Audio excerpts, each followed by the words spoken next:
West Coast Cookbook and Speakeasy with Chef Justice Putnam.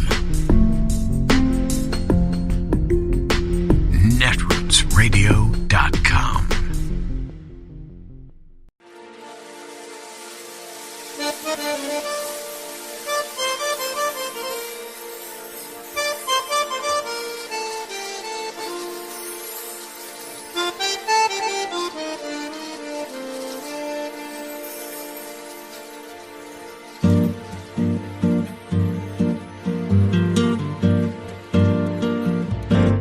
Je voudrais du soleil vert, des dentelles et des théères, des photos de bord de mer, dans mon jardin d'hiver.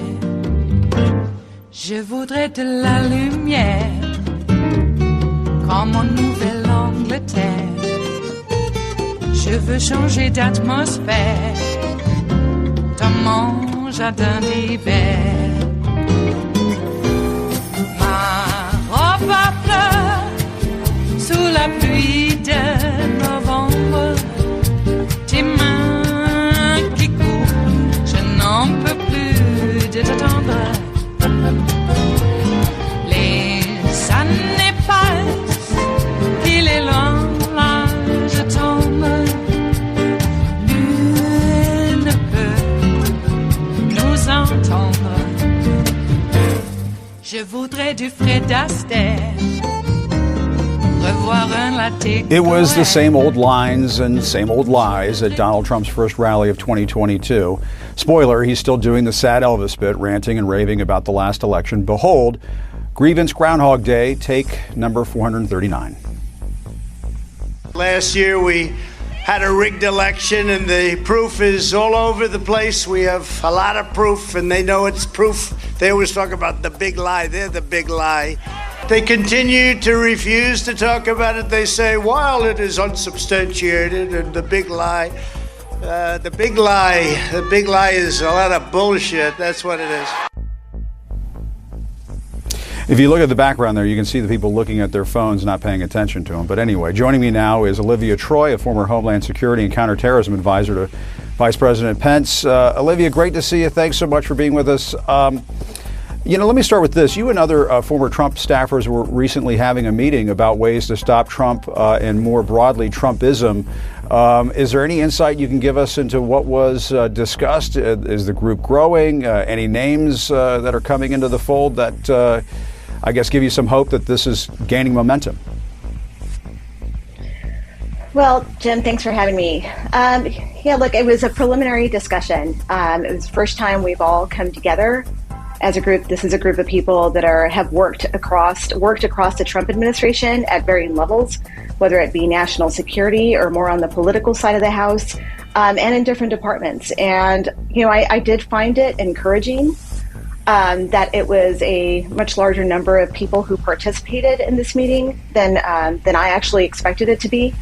And it was very clear that there is grave concern amongst these circles about what is happening, about the fact that Trump continues to play such a significant role in influencing our U.S. politics, and also what it means for this movement that continues to follow him and the movement that he continues to enable. And I want to ask you about this op-ed written by former Vice President Mike Pence. It includes his most public comments yet about what actually transpired on January 6th. I mean, there's this one interesting part. He acknowledges, quote, on January 6th, an angry mob ransacked the Capitol largely to try to get Congress and me, as the president of the Senate, to use federal authority to overturn results of the presidential election that had been certified by all 50 states. So he does admit that this was a violent effort to interfere with Joe Biden becoming president.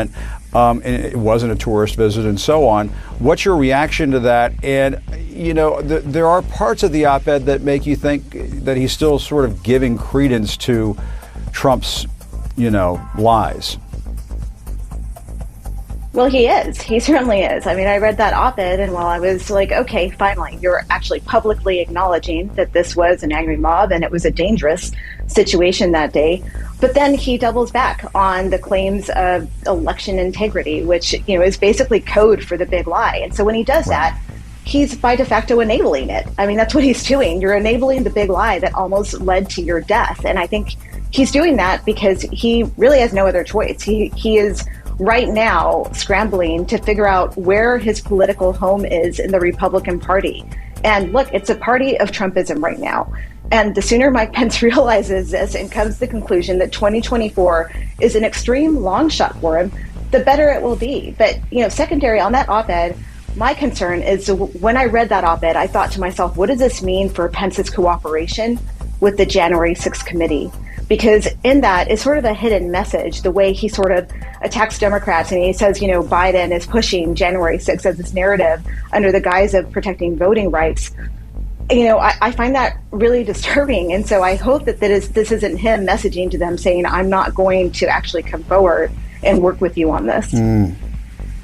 That's interesting. And from a national security perspective, how important was it that the Justice Department filed these sedition charges in connection with January 6th against those 11 members of the Oath Keepers, do you think? We were just talking about the Oath Keepers in a previous segment. A right-wing talking point has been, where are the sedition charges? Now we have them. Right, now we have them in plain view. And I think those are very serious charges. I think that it's important that if they feel that the evidence is there, they need to pursue this because, look, these groups are continuing to recruit. They're continuing to recruit across military ranks and former military ranks. And they are out there recruiting still today. And so I think it's important to hold these people accountable. They were there that day. It was a coordinated effort, and even more frightening, the level of coordination that, those charges show that was happening amongst the Oath Keepers. And as a former staffer on the White House COVID task force, Olivia, I've got to ask you about your take on Trump going after politicians who won't reveal if they've got the COVID booster. He's been taking little veiled jabs at Ron DeSantis and so on. Let's play a little bit of this. I watched a couple of politicians be interviewed, and one of the questions was, did you get the booster? Because they had the vaccine. And they're answering it like, in other words, the answer is yes, but they don't want to say it. Because they're gutless. You got to say it. Whether you had it or not, say it. I mean, it's nice that he said that, but it would have been nice if he had gotten the COVID shot in person, on camera, in front of the world, in the way that other world leaders have, including the current president, Joe Biden. Right, and it's pretty ironic to see Donald Trump do that. And well, good on him for finally calling out the effectiveness of the vaccine and calling people out on it. But it's just using it as a political narrative. And it's a convenient narrative for him right now to attack others when he feels like Ron DeSantis is gaining some traction. And he's probably feeling threatened. That's what Donald Trump does. He lashes out when he feels his political gravitas threatened. And so I think that's why he's doing that. But look, during the rally speech last night, he talked about COVID in a very real way. He actually acknowledged that it's real, even though he used it to push completely divisive rhetoric about white people not being able to get treatments and being put at the back of line. Those are lies. Complete falsities. Complete lies. Yeah. Olivia, I mean, do you think sometimes, what is there something wrong with Trump? I mean, do you ever just think about that? When he says things like this, it just seems like there's something wrong with him. Very wrong with him. Look, this is a deranged individual who has no connection to actual reality. And look, I'll say this. One of the things that really stood out to me in his speech, and I really just try not to watch him, but he talks about supply chain, right, which he meant supply chain. And he talks about Tiffany's. I mean, how disconnected are you from probably the people attending that rally, talking about supply chain issues at Tiffany's? Really, when people are actually trying to feed their families and put food on the table, you're not even talking about grocery stores, right? You're talking about Tiffany's, a jewelry store. That is where your head is. I mean, the disconnect is so palpable, but yet these people continue to be loyal to him and follow him when he really just doesn't actually care about them, which is why it's so infuriating to watch. He is the official master con man. It is Monday, the 17th of January of 2022, and you are in West Coast Cookbook of Speakeasy. I am your chef de cuisine, Justice Putnam. Gunner, the English Bulldog, is our snoozing sous chef, and our daily special is River City Hash Mondays on this Martin Luther King Day. How are you doing? Well, this, of course, is the day that has been co-opted by racists nationwide, if not the whole world. to turn it into, well, racist quoting MLK out of context day. Yes, we'll be deluged with quotes about not the color of their skin, but the content of their character. You know, they never finish the sentence, though. And I'm not talking about the sentence as penned by Martin Luther King. I'm talking about the sentence in their brain. They never finish it. At least the media never finishes it. Yeah. They don't want anybody judged by the content of their skin, or by the color of their skin, but by the content of their character. And of course, every racist knows the content of the character of a black person is, well, you know, less than stellar. In every instance. So, yeah. I guess we have these arguments now that, of course, well, racism is over. We don't need a Voting Rights Act because racism is over. Look, you elected a black guy. Yeah, right. You mean the guy that was prevented from legislating every step of the way, and we had to figure out workarounds within the context of the law because we don't break the law to legislate. Not like a party that we know of. And when you break the law to legislate, you're not really legislating. You're breaking the law for power. And maybe money. I think it goes hand in hand when you embark upon an ideology that starts with F and ends with A-S, fascist, yeah, C-S-I-S-T, fascist. The unbridled pursuit of power and money, in which every moral code is thrown out the window. It might be, you could construe that maybe Nazis are not violating a moral code because you have to have one to begin with. Well, they have a moral code. It's just rather, pathological.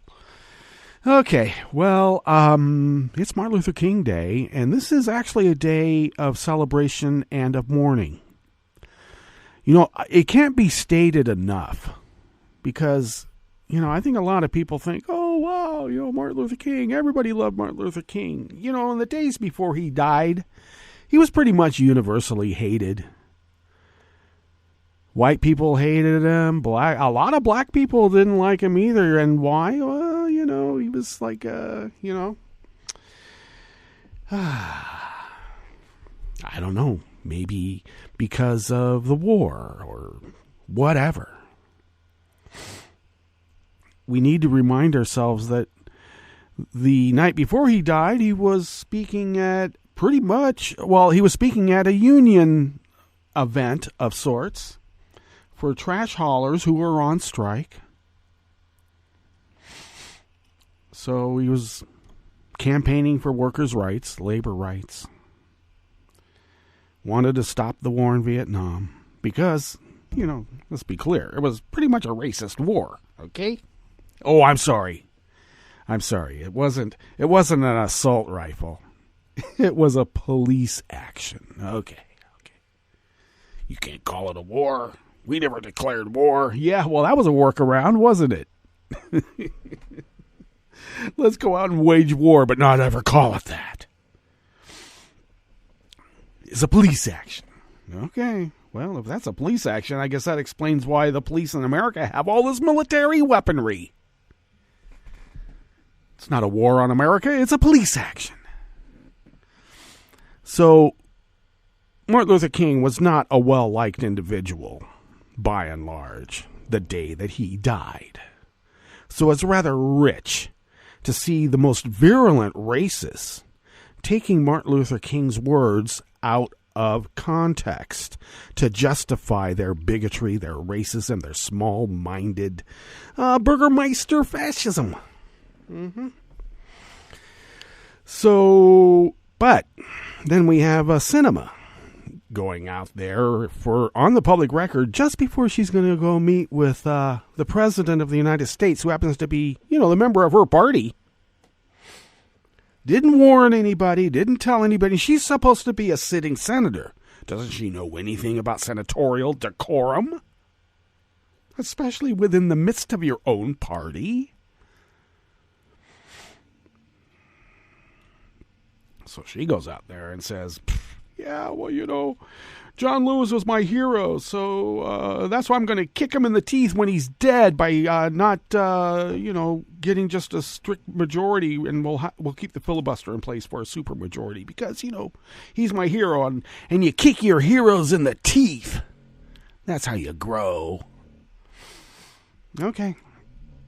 But it needs to be stated that all of those Republicans, shouldn't be getting off the hook. Yeah, we're talking about Manchin and Sinema. But there's, 50 Republicans there too, or was it 50 or 49? But anyway, sizable block. Right there. There's enough of them, and none of them have stepped up for the Voting Rights Act. Because, was it Arthur Murray? Bircher guy? I don't want everybody voting. If everybody votes, they're not going to vote for us. And there's a lot of people that hate us and they'll never vote for us. We're being discriminated against because we're bigots, racists, and fascists. We have our rights too. I don't want my kid being traumatized for traumatizing a black kid. Come on, it's a natural order of things. I refuse to have my kid read that profanity in Catcher in the Rye by the same people who say that are flying the fuck Biden flags. I got it all in there. I did. So, what else is going on in your world? Are you able to listen to this show right now? Because there's a snow apocalypse going on through the vast swath of mid-America. And the eastern seaboard, apparently. Lots of snow. Okay, well, it's been icy cold here overnight. Supposed to be, well, we'll get into the weather report, but it's supposed to be, I wouldn't say balmy. It's supposed to be in the low 50s yesterday, which is supposed to be today, but it was damn chilly. I don't think it really ever got there. But we seem to be drying out a bit. Don't have much of a forecast for rain here on the West Coast, but we did have a tsunami. And that was a pretty sizable tsunami all in all. Docks and marinas damaged here on the West Coast. From California all the way up to Alaska. So that was a sizable surge. A lot of people go, oh, well, it's only like a couple of feet. Yeah, but the power behind that couple of feet, it just keeps coming in. It's not like it rears up and then crashes on the shore. It just keeps rolling and rolling and rolling and bringing stuff with it and then taking stuff back out.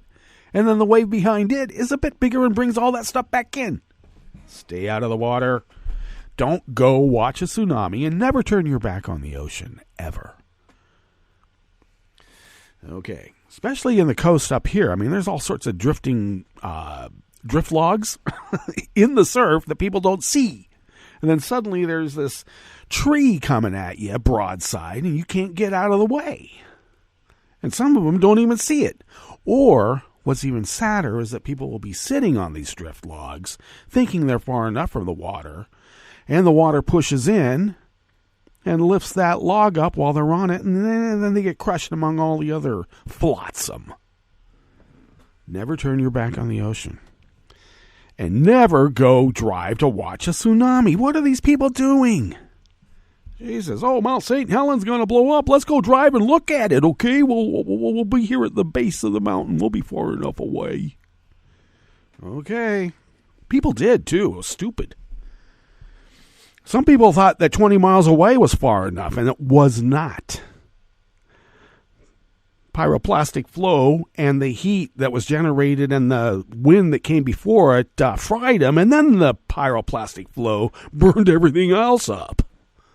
But they were dead before the flow even got there. 20 miles away. All right. I don't know.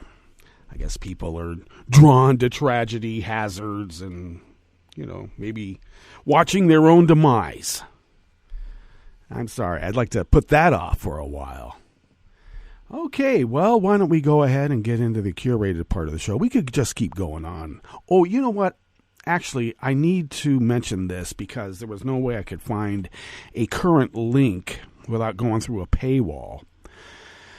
But there is a California City Councilwoman from Montecito. All of a sudden I'm forgetting the name of the little town, but it's in the Bay Area, San Jose, below the peninsula.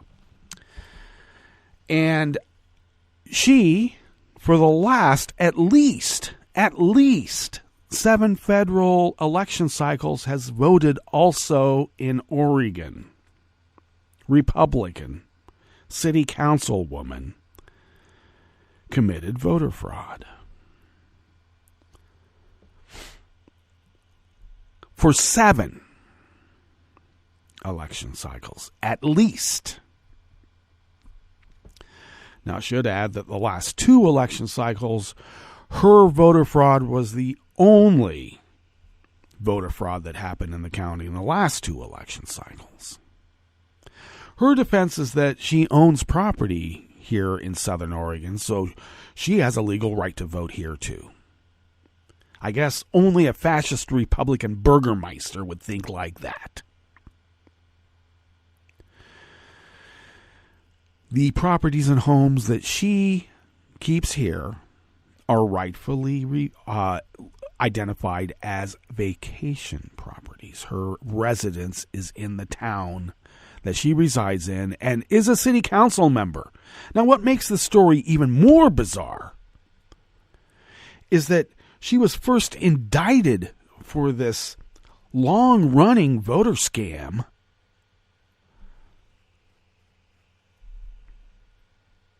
in 2010. What is it now? 2022? And apparently the city council has never been aware of it, even though she's gone through court cases and had to go to court. And the city council goes, I had no idea she was doing that. Well, it was only in the paper. Don't you read the paper? Oh, it's all fake news? Is that what it is? Even when it concerns a sitting member of your city council and you don't know about it and still have not done anything about it? Well, she was convicted and sentenced for voting twice in Josephine County and in California. Now, California hasn't actually drawn charges against her yet, but Oregon did. And they threw the book at her. She was fined for a Class B misdemeanor at the grand total of $440.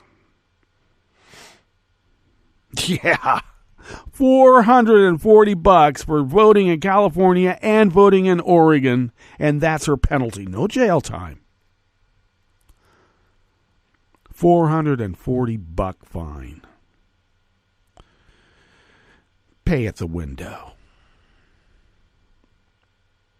And I think of that black woman in Texas who filed a provisional ballot application, didn't vote, filed an application. They threw her ass in jail for 5 years because she had a week left on her probationary period from being a felon before she could legally vote, according to them.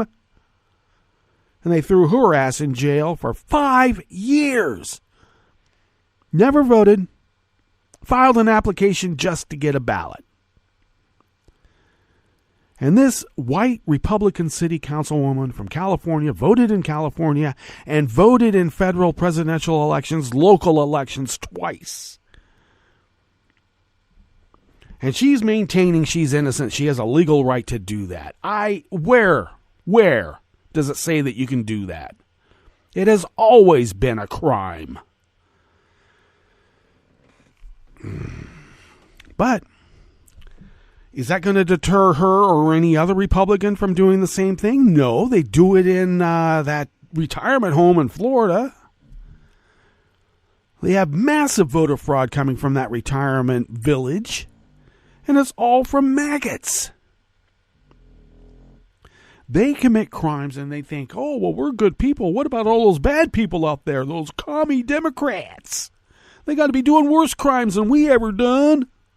We're good people. They're bad people.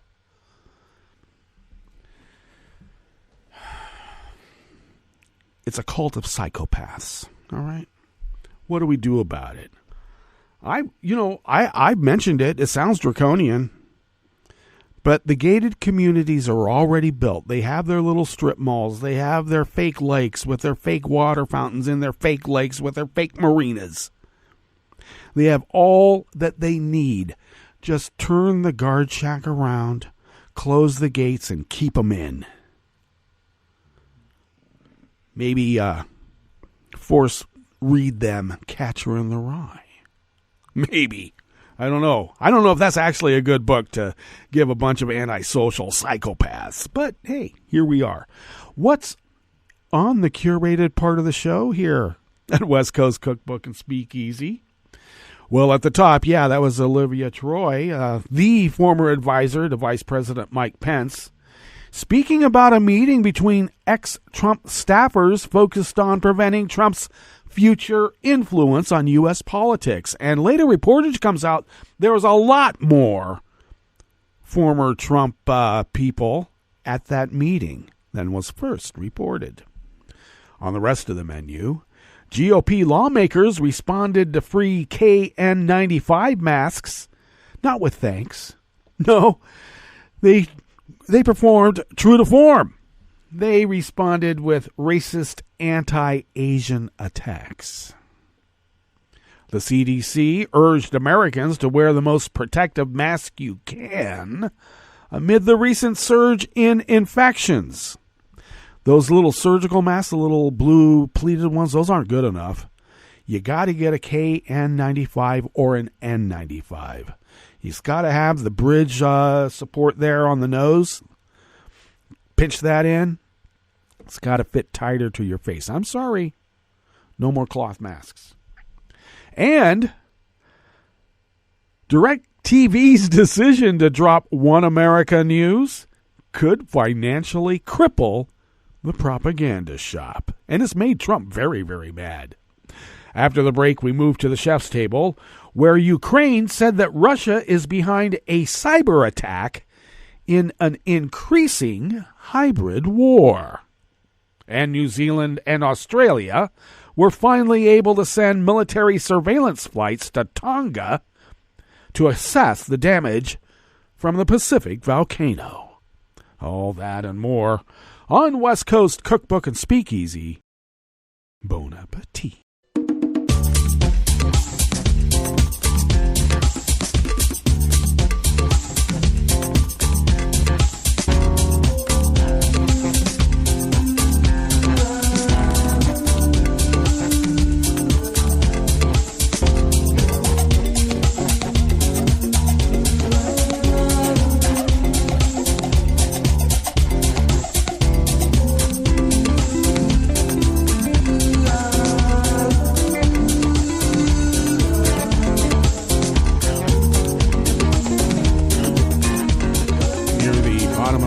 Page at netrootsradio.com. To the right of the page is the chat room link, and the chat room is monitored by the Kelly Lincoln. Thank you, Kelly. Across the page from that chat room link near the bottom of our homepage at netrootsradio.com is the link to our Patreon page. And yes, we need money. Can you send it to us by way of Patreon? If you could afford an espresso type coffee drink and send those funds to us once a month, buy us an espresso. How about that? Once a month, we are able to convert those dollars into, tender in which to pay our bills. And it is fungible tender. Indeed. And so we need it, and we need to pay our bills, and you've been helping us for doing that for quite a while now, and we thank you for your generosity. If you would like to follow Netroots Radio on Twitter, do so at Netroots Radio. Tom takes care of that. Thanks, Tom. Follow me on Twitter at Justice Putnam. I post the show notes and links diary about 10 minutes before showtime. Get that linked up on Twitter and other social media platforms. You know who they are. And the show notes and links are quite important to this little endeavor called West Coast Cookbook and Speakeasy, because that's where the real reportage is. Check it out. Our snoozing sous chef is snoozing. Can you tell? He's a hard worker. If you would like to follow the show on Twitter, you can do so at Cookbook West. And please do pick up podcasts by way of Spreaker, Stitcher, TuneIn, iHeart, YouTube, iTunes, wherever you can get podcasts. And also, of course, the West Coast Cookbook and Speakeasy Deep Archive is at the Internet Archive. Indeed. All right, this first offering here in the Bistro Cafe of West Coast Cookbook and Speakeasy is out of the American Independent by Josh Israel. House Republicans are returning to the sort of rhetoric that experts say has fueled thousands of racist incidents against people of Asian descent in the United States since the COVID-19 pandemic began. The latest object of their ire is their receipt of free KN95 masks intended to protect them from the coronavirus. After the nonpartisan Congressional Office of the Attending Physician urged lawmakers and their staffs this week to wear N95 or KN95 masks to curb the spread of the Omicron variant, masks were distributed free of charge to congressional offices. Well, Arizona Representative Andy Biggs tweeted that he was outraged, I tell you, that the KN95s, a common face mask recommended by the CDC to help curb the spread of COVID-19, were made in horrors, China. Really? Have you ever seen any of Trump's merchandise, including his American flags? Give me a break. KN95 mask distributed to House members stamped with Made in China. Fitting for the Democrats to hand out masks that are made in the same place the virus originated, he wrote. Do you know that for sure? Other House Republicans made similar comments. North Carolina Rep. Greg Murphy baselessly attacked House Speaker Nancy Pelosi, saying, "We are fighting a virus that came from China. Yet the Speaker is comfortable with publicly supporting a Chinese manufacturer, sending our taxpayer dollars overseas, and further advertising our dependency on China on the faces of Congress." Excuse me. It was Republican economic policy that shipped all of our manufacturing overseas, so give me an effing break. Ohio Rep. Brad Wenstrup said, "The fact that the masks we are mandated to wear in the U.S. Congress are made in China is just one example of our inabilities to protect and treat Americans without relying on adversaries." Really? So why was Trump kissing the ass of Kim Jong-un? Made me ill. Since the earliest days of the pandemic, Republicans have used racist rhetoric about the coronavirus to blame it entirely on China and the Chinese people. Trump frequently used racist terms like China virus and Kung flu, even after public health experts warned that doing so would cause stigma and discrimination. The Wall Street Journal recently documented that N95 and KN95 masks are far more effective at halting the spread of the Omicron variant than cloth or surgical masks. In the past 2 weeks alone, more than a dozen members have tested positive for the virus. While Republicans continue to treat the global pandemic as entirely China's fault, scientists have still not reached a consensus about where and how the coronavirus began. According to a September 2021 National Geographic report, the U.S. intelligence community agreed that it was not developed as a biological weapon, but there is no agreement on any other theories about its origin.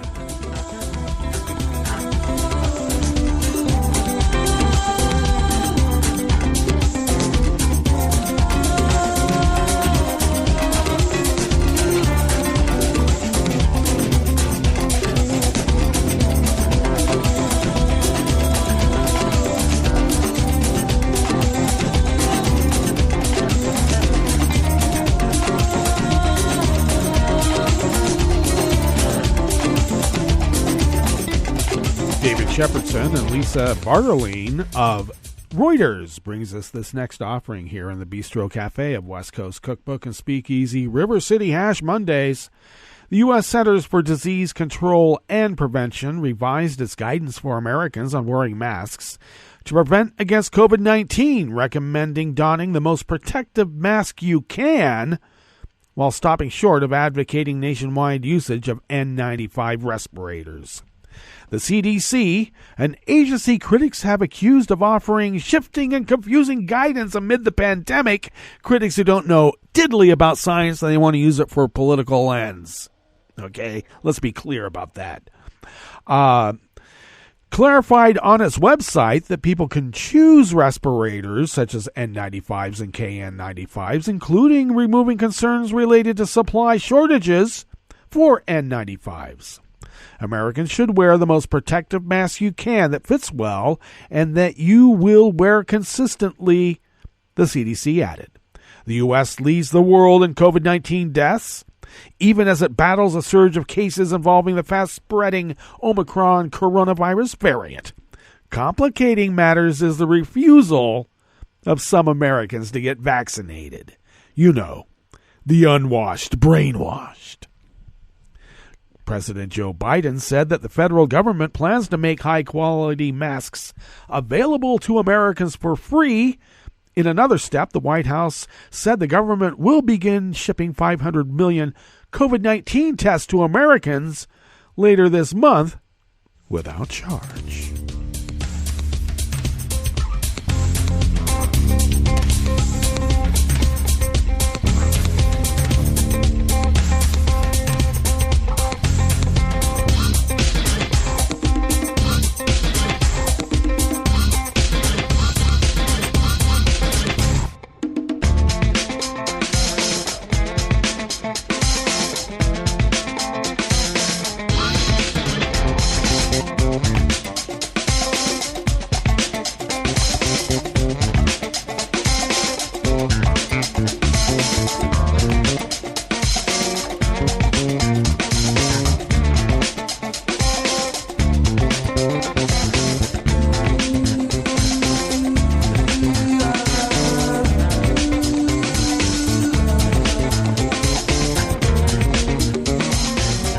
Schiffman of Reuters brings us this final offering here in the Bistro Cafe of West Coast Cookbook and Speakeasy.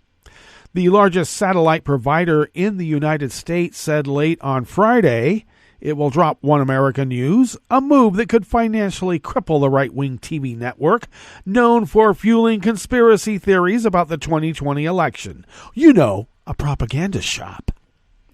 The announcement by DirectTV, which is 70% owned by AT&T, comes 3 months after a Reuters investigation revealed that OAN's founder testified that AT&T inspired him to create the network. Court testimony also showed that One America News receives nearly all of its revenue from DirectTV. The Reuters report drew calls from some liberal groups for AT&T and DirectTV to drop OAN, a favorite of Trump, because the network has become a key source of false claims about the election, and COVID vaccinations because, in this reporter's opinion, they are a propaganda shop. President Joe Biden said COVID conspiracy theories are putting lives at risk. I make a special appeal to social media companies and media outlets. Please deal with the misinformation and disinformation that's on your shows. It has to stop, Biden said. One America News is owned by San Diego-based Herring Networks, a family of conservative tech entrepreneurs. CEO Robert Herring Sr. did not respond to requests for comment by email and phone. In an interview with Reuters last year, he said his network provided an important voice. I think I'm right. I just go for it, he said, whether he's right or not. DirectTV, with approximately 15 million subscribers, is by far One America News' largest carrier. According to testimony by OAN's accountant, interviewed by Reuters, DirectTV provided 90% of the conservative network's revenue. We informed Herring Networks that following a routine internal review, we do not plan to enter into a new contract when our current agreement expires, DirectTV said in a statement. The OAN DirectTV contract is set to expire in the next several months. DirectTV began airing OAN in April of 2017, a deal that began shortly after OAN and AT&T settled a lawsuit over alleged oral promises during negotiations. Trump, speaking at a rally in Florence, Arizona, said OAN was targeted because of politics and urged his supporters to think twice about using AT&T's services. Maybe what we should do is not use AT&T, he said. On Twitter, some conservatives expressed outrage that DirectTV and AT&T plan to drop OAN. Corporate media is crushing what little dissent remains, tweeted former Fox Business Network host Lou Dobbs, the crazy guy. The pro-Trump right, however, has powerful outlets on television and online, including Fox News, the conservative cable news outlet founded by foreigner Rupert Murdoch. Liberals cheered the news. NAACP President Derek Johnson called it a victory for us and the future of democracy.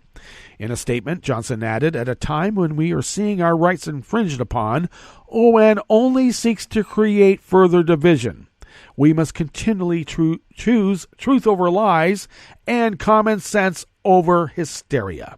The news also follows a lawsuit filed on December 23rd by two Georgia election workers who accused OAN and Trump lawyer Giuliani of spreading false vote rigging claims about them in the aftermath of the 2020 presidential election. The claims were debunked by state authorities.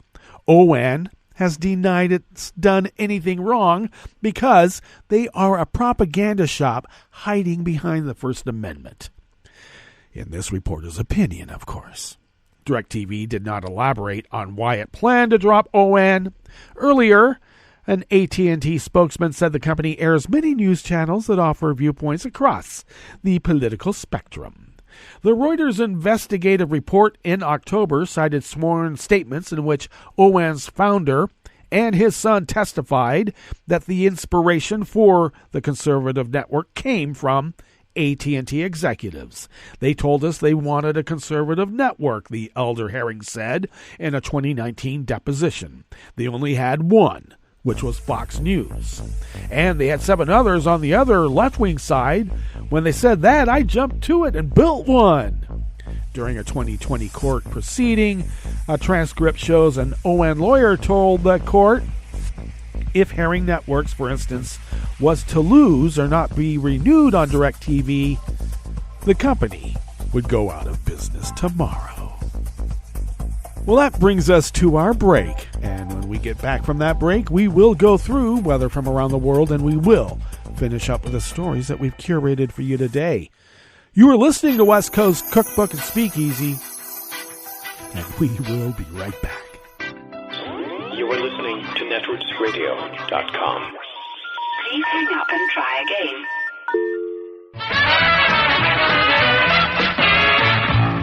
From a point at sea to the circles of your mind, a new force is at work for planetary transformation. New radio for a new Earth.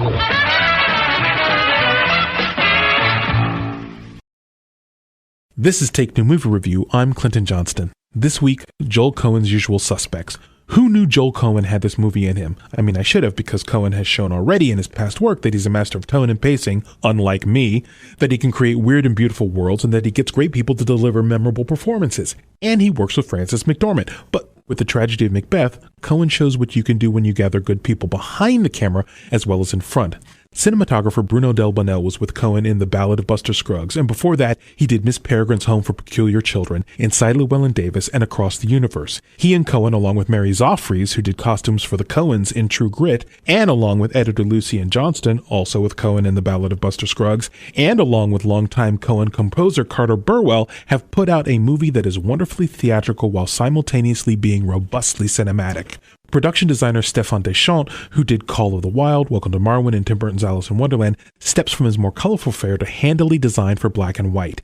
He creates lean, spare interiors and striking landscapes that become playgrounds of light and texture for Cohen and Del Bonnell to play in. And Cohen really leans into these designs, conspicuously framing actors within the lines that Deschamps has provided. Also playing with Deschamps' lines, Zoffrey's simple but evocative costumes show how much fun you can have draping people in fabric. Burwell's Stringfeld score just vibrates with tension, and Cohen does such nice things with the script, pulling out images of birds to become a visual motif, sculpting Ross into this weird liminal figure, reimagining the cauldron scene and the banquet scene, staging the best fight with Seward I've seen, and Catherine Hunter as the Weird Sisters. If you're down for a high level of overt style play, as I am, then you're in for a wonderful treat with the tragedy of Macbeth. This has been Take Two Movie Review. I'm Clinton Johnston. Catch up with us at TakeTwoMovieReview.com and feed us back on our channel on YouTube.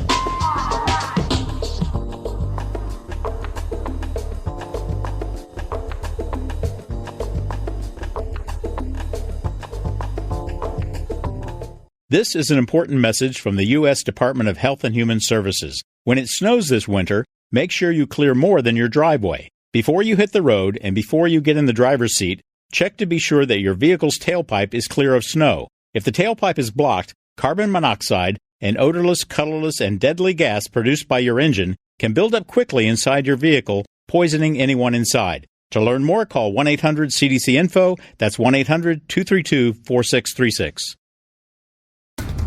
This is a message from CDC.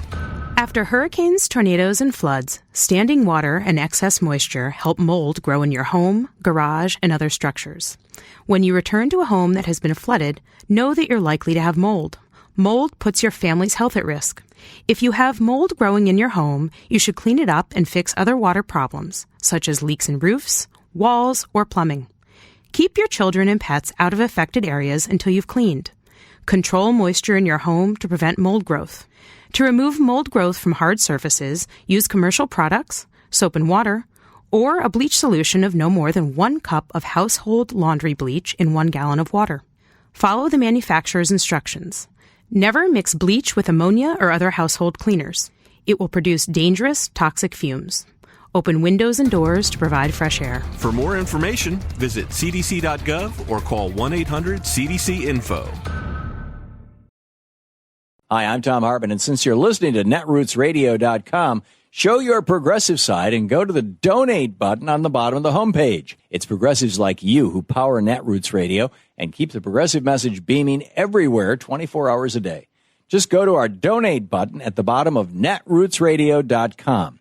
Thank you for keeping progressive radio at full power.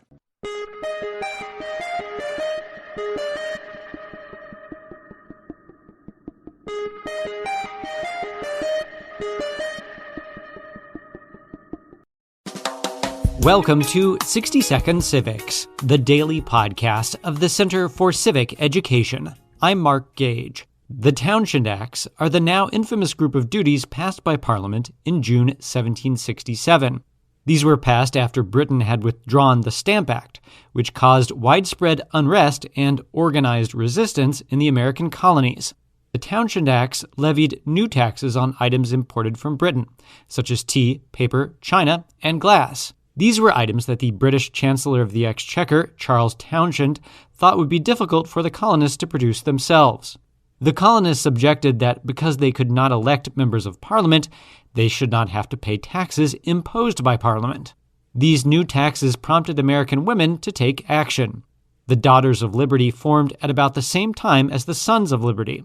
They led boycotts of English goods and held spinning bees to produce cloth that would help the colonies become economically independent from Britain. The boycotts were largely successful as imports from Britain declined by half in 1769. Parliament repealed all the Townshend duties in 1770, except the duties on tea. This would soon prove to be a fateful mistake. That's all for today's podcast, 60 Second Civics, where civic education only takes a minute.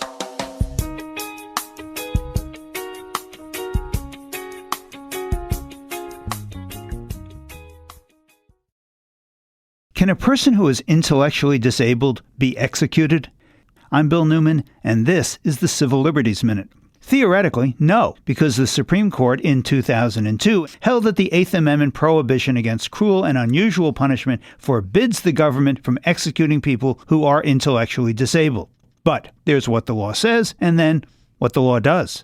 Rodney Young, who in Georgia in 2012 was convicted of killing the son of a former girlfriend, was classified in school in the language of that time as, quote, mentally retarded. But he was sentenced to die anyway because the government in a criminal case, as we all think we know, has the burden of proof beyond a reasonable doubt. But a Georgia law requires the defendant in a death penalty case to prove his intellectual disability beyond a reasonable doubt, a standard that no capital defendant in Georgia has ever met. The reason for this legal upside-downness was simply sloppy draftsmanship, according to the representative who wrote the law.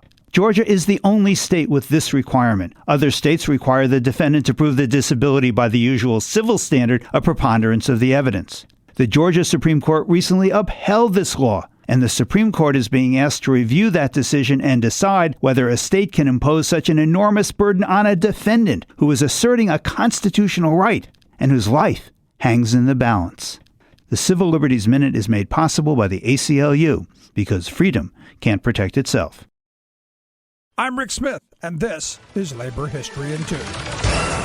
On this date in labor history, the year was 1915. On this date, the most popular labor song in the United States was completed in Chicago. Ralph Chaplin, an industrial workers of the world activist, artist, and writer, was in town for a demonstration against hunger. He finished writing Solidarity Forever, a song he had started working on the year before at a miners' strike in West Virginia. Set to the popular tune John Brown's Body or the Battle Hymn of the Republic, the song became the anthem of the U.S. labor movement. Solidarity Forever continues to be a staple during countless union meetings, on picket lines, and May Day and Labor Day events throughout the nation. Also on this day in labor history, the year was 1963. On this day, President John F. Kennedy signed Executive Order 10988, which recognized the right of federal employees to join a union. The 1935 Wagner Act, which had ensured the right to organize a union, had excluded federal employees from that protection. Although they won the right to organize, under Kennedy's order, federal employees were denied the ability to go on strike.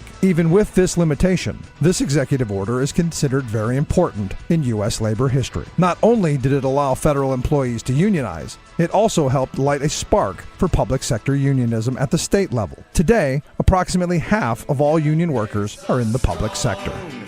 When the union's inspiration through the workers' blood shall run, there can be no greater power anywhere beneath the sun. Yet what force on earth is weaker than the feeble strength of one? But the union makes us strong. Solidarity forever. Solidarity forever. Labor History in 2 brought to you by the Illinois Labor History Society and The Rick Smith Show. For more information, go to laborhistoryin2.com, like us on Facebook, and follow us on the Twitters at Labor History in 2.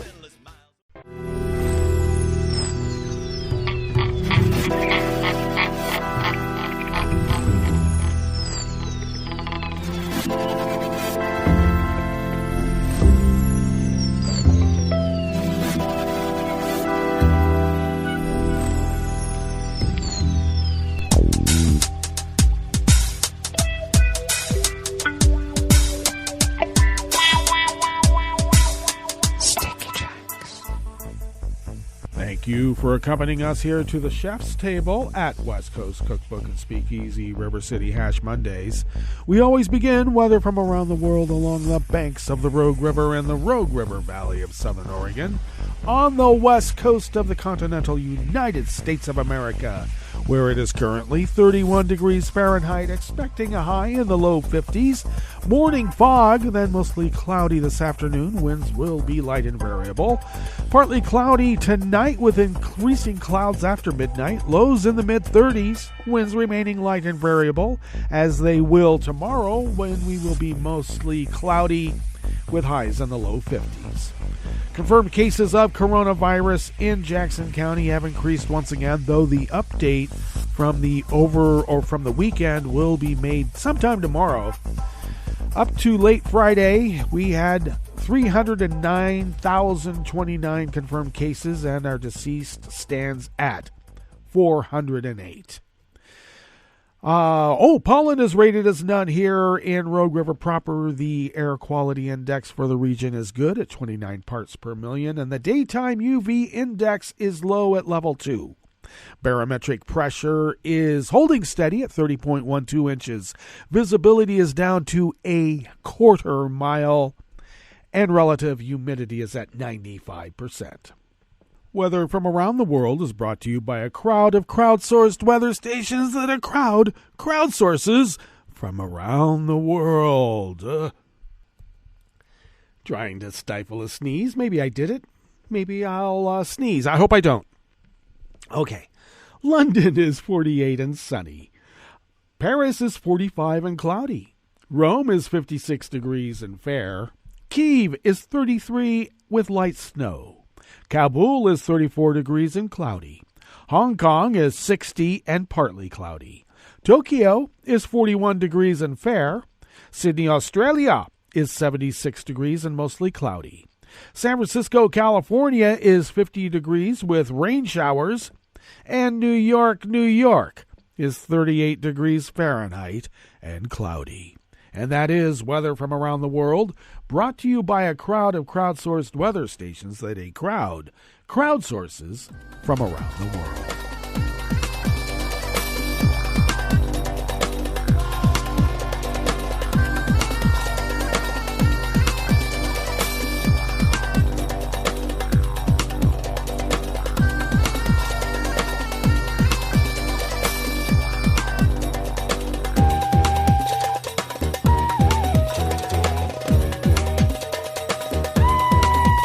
Yours Carminow of the Associated Press brings us this first amuse-bouche here at the chef's table at West Coast Cookbook and Speakeasy. The Ukraine said Russia was behind a cyber attack that defaced its government websites and alleged that Russia is engaged in an increasing hybrid war against its neighbor. The statement from the Ministry of Digital Development came a day after Microsoft said dozens of computer systems at an unspecified number of Ukrainian government agencies had been infected with destructive malware disguised as ransomware. That disclosure suggested the attention-grabbing defacement attack on official websites last week was a diversion. All evidence indicates that Russia is behind the cyber attack. Moscow continues to wage a hybrid war and is actively building up its forces in the information and cyberspaces, the ministry statement said. The attack comes as the threat of a Russia invasion of Ukraine looms, and diplomatic talks to resolve the tense standoff appear stalled.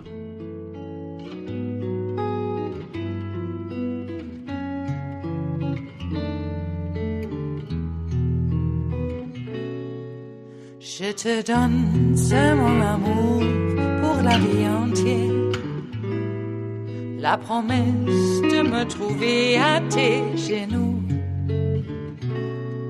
Aussitôt que tu m'appelles, rester toujours fidèle. C'est tout, c'est tout.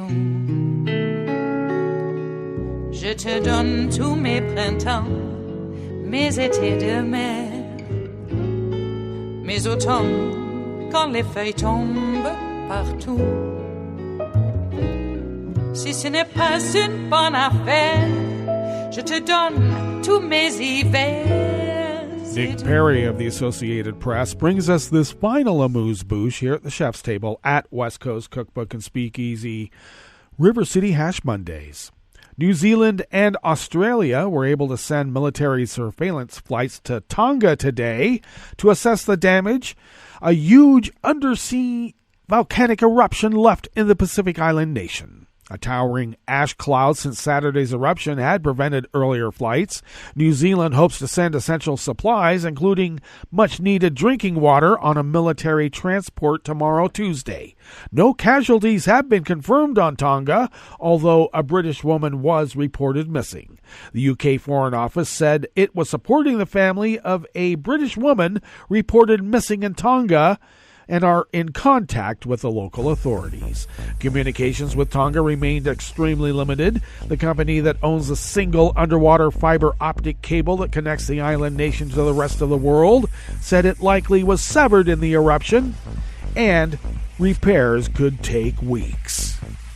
Well, that brings us to the end of our broadcast period for the day, but you do know Netroots Radio broadcasts on, and we will meet up tomorrow for Tarrytown Chowder Tuesdays. So do stay tuned to Netroots Radio all day and all night for all the breaking news as it breaks, and we'll meet up here tomorrow, right here, in West Coast Cookbook and Speakeasy. Bon appetit.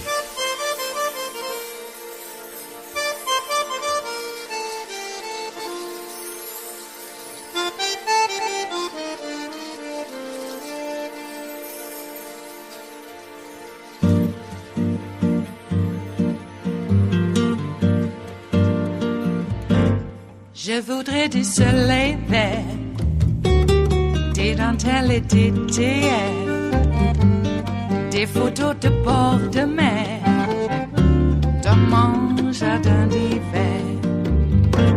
Je voudrais de la lumière, comme en Nouvelle-Angleterre. Je veux changer d'atmosphère, dans mon jardin d'hiver. Ma fleur sous la pluie de novembre, tes mains qui courent, je n'en peux plus de t'attendre. Les années passent, il est loin, là je tombe. Nul ne peut nous entendre. Je voudrais du Fred Astaire, revoir un latte Goël. Je voudrais toujours te plaire dans mon jardin d'hiver. Je veux déjeuner par terre, comme au long de golfe clair, t'embrasser les yeux ouverts dans mon jardin d'hiver.